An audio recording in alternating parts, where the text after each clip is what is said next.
बर्तमान देखु सुभद्रा योजना को नहीं आउ गोटे अपडेट आसी आपने समस्ते जानते जे काली सुभद्रा योजनार प्रथम इंस्टलमेंट टंका माननीय प्रधानमंत्री नरेंद्र मोदी आपण अकाउंट को डीबीटी माध्यम यही टंकाटी ट्रांसफर करेंगे। तेज माननीय प्रधानमंत्री नरेंद्र मोदी आपण अकाउंट को जो यही टंकाटी ट्रांसफर करेंगे आपण अकाउंट को यही टंकाटी केतेबेले आसीबो। या सहित माननीय प्रधानमंत्री नरेंद्र मोदी केतेबेले सुभद्रा योजना को शुभारंभ करेंगे एवं आपण अकाउंट को केतेबेले जहाँकि यही टंकाटी रिलीज करेंगे। रिलीज करापर आपमनक जो बैंक अकाउंट रही से बैंक अकाउंट को यही टंकाटी केतेबेले आसीबो जहाँकि आपमने समस्ते जानते जे यही टंकाटी डीबीटी बेस रे आसीबो। तेबे राज्य सरकार तरफ यही टंका जो डीबीटी बेस रे आपनक अकाउंट को ट्रांसफर करा जिवो आपनकर जो बैंक अकाउंट रही यही बैंक अकाउंट को यही टंकाटी केतेबेले ट्रांसफर होबार संभावना रही जहाँकि आपमनक मु एही वीडियो माध्यम रे पूरा डिटेल जनइबी। से भिडियोटी को शेष पर्यंत देखंतु। ता पूर्व वीडियो को गोटे लाइक कर दिंतु एवं जो मैंने चैनल को नुआ आसथिबे चैनल को सब्सक्राइब करके पाखर थिबा बेल आइकन को क्लिक करके ऑल नोटिफिकेशन ऑन कर दिंतु।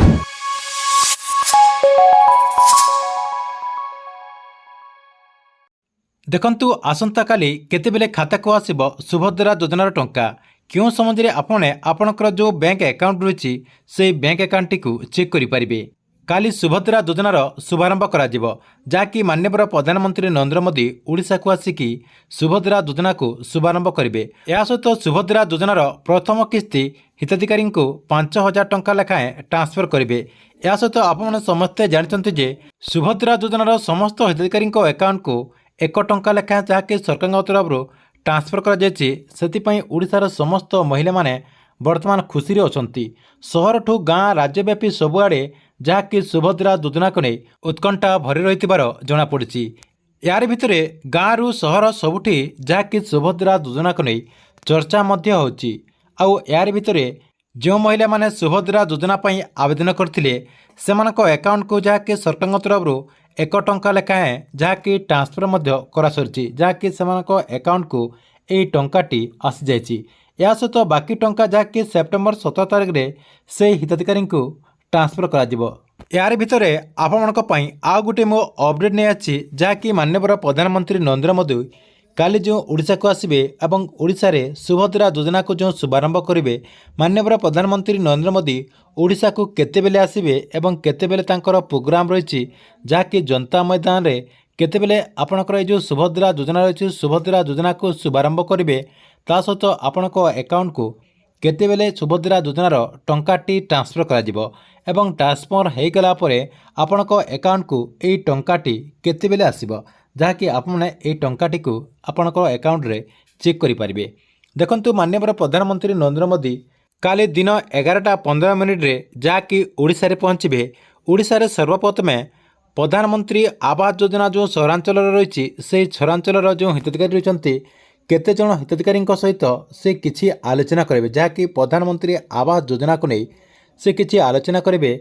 आलोचना सरीगला परे जहाँकि जनता मैदान रे आपणकर जो भुवनेश्वर जनता मैदान रही जनता मैदान रे दिन 12टार 3,800 कोटी जहाँकि उन्नयनमूलक प्रकल्प शिलान्यास करेंगे बोली तथ्य रही एवं ओडिशार सबुठारु बड़ योजना जहाँकि सुभद्रा योजना कहुच्छे से सुभद्रा योजनार शुभारंभ करेंगे जहाद्वारा राज्यर 1 कोटी महिला माने यह सुभद्रा योजना अधीन उपकृत हो पारे। यह सहित माननीय प्रधानमंत्री नरेंद्र मोदी सुभद्रा योजनार जो हिताधिकारी रही अकाउंट को सुभद्रा योजनार 5,000 टंका लेखाएं ट्रांसफर करेंगे। जो मैंने सेप्टेम्बर 4 तारिख रु 15 तारिख भितर आवेदन करचंती तांको अकाउंट को जहाँकि माननीय प्रधानमंत्री नरेंद्र मोदी सुभद्रा योजनार 5,000 टंका लेखाएं जहाँकि ट्रांसफर करेंगे बोली तथ्य रही। देखंतु माननीय प्रधानमंत्री नरेंद्र मोदी दिन 12टार सुभद्रा योजनार शुभारंभ करेंगे ता सहित दिन 12टार सुभद्रा योजनार जो टंका रही से टंकाटी को आपणक अकाउंट को जहाँकि रिलीज करदेवे। रिलीज करदेला जेहेतु सरकार तरफ यही टंकाटी डीबीटी मोड रे दिया जाउची जहाँकि आपणकर यही टंकाटी आपणक अकाउंट को काली संध्या सुधा जहाँकि संध्या 5टारू टंका आसबार आरंभ हो जहाँकि आपने समस्ते जानते जेहेतु आगु टेस्टिंग टंका जहाँकि टंकाटे लेखा राज्य सरकार समस्त अकाउंट को ट्रांसफर कर सारी आपने समस्ते जानते जो टेस्टिंग टंका आपण अकाउंट को जो ट्रांसफर कर संध्या 7टारू जहाँकि यही टंकाटी ସୁଭଦ୍ରା ଯୋଜନାର ହିତାଧିକାରୀଙ୍କ ଆକାଉଣ୍ଟକୁ ଏହି ଟଙ୍କାଟି ଆସିବାର ଆରମ୍ଭ ହୋଇଯାଇଥିଲା। କାଲି ମଧ୍ୟ ସେହି ସମୟରେ ଆପଣଙ୍କ ଆକାଉଣ୍ଟକୁ ଏହି ଟଙ୍କାଟି ଆସିବାର ସମ୍ଭାବନା ରହିଛି। ଯେତେବେଳେ ବି ସରକାରଙ୍କ ତରଫରୁ ଏହି ଟଙ୍କାଟି ହିତାଧିକାରୀଙ୍କ ଆକାଉଣ୍ଟକୁ ଆସିଯିବ, ଆପଣମାନଙ୍କ ପାଇଁ ଆଉ ଗୋଟିଏ ଭିଡ଼ିଓ ନେଇ ଆସିବେ, ଯାହାକି ଆପଣମାନେ ସେଇଠି ଦେଖିକି ପୁରା କନଫର୍ମ ହୋଇଯିବେ। ଏହା ସହିତ ଆମର ଯେଉଁ ଟେଲିଗ୍ରାମ ଚ୍ୟାନେଲ୍ ରହିଛି, ସେହି ଟେଲିଗ୍ରାମ ଚ୍ୟାନେଲରେ ମଧ୍ୟ ଯାହାକି ଆପଣଙ୍କୁ ମୁଁ ପୋଷ୍ଟ କରିଦେବି, ସେହି ଟେଲିଗ୍ରାମ ଚ୍ୟାନେଲରେ ମଧ୍ୟ ଆପଣ ଜଏନ୍ ହୋଇକି ପୁରା ଡିଟେଲ୍ ଜାଣିପାରିବେ। ଠିକ୍ ଅଛି, ଏ ଥିଲା ଆପଣମାନଙ୍କ ପାଇଁ ସୁଭଦ୍ରା ଯୋଜନାକୁ ନେଇ ବହୁତ ବଡ଼ ଗୋଟେ ଅପଡ଼େଟ୍। ଆପଣମାନଙ୍କ ଭିଡ଼ିଓ କେମିତି ଲାଗିଲା କମେଣ୍ଟ ବକ୍ସରେ ନିଶ୍ଚୟ ଗୋଟେ କମେଣ୍ଟ କରନ୍ତୁ ଏବଂ ଗଭର୍ଣ୍ଣମେଣ୍ଟର ଯେକୌଣସି ନୂଆ ଯୋଜନାର ଅପଡ଼େଟ୍ ଆପଣ ସର୍ବପ୍ରଥମେ ଦେଖିବାକୁ ଚାହୁଁଥିଲେ ଏହି ଚ୍ୟାନେଲଟିକୁ ଆପଣ ରେଗୁଲାର ଦେଖୁଥାନ୍ତୁ।